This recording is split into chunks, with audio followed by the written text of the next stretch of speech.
Bersedekahlah kita di saat kita miskin. Orang kaya jangan tersinggung.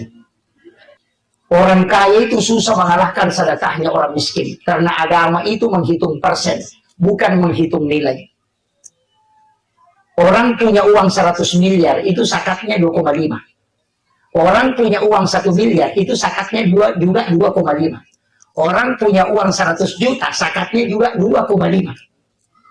Itu tidak berubah. 2,5% dari harta yang kau miliki. Makanya ketika ada orang miskin punya uang 10.000, dia sedekahkan 5.000, maka 50% hartanya dia sedekahkan. Kalau orang kaya mau ikuti itu, nah dia punya uang 1 miliar, berarti 500 juta uang yang harus dia sedekahkan, baru sama yang 5.000 tadi. Betul Pak?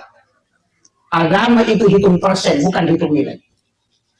Makanya kau punya uang 100 juta, tetap 2,5% zakatnya. Kau punya uang 100 miliar, tetap 2,5%. Allah mengambil 2,5% untuk kita. Maka ketika orang miskin 10.000 uangnya, kau sedekahkan 5.000, maka 50% hartamu kau serahkan kepada Allah.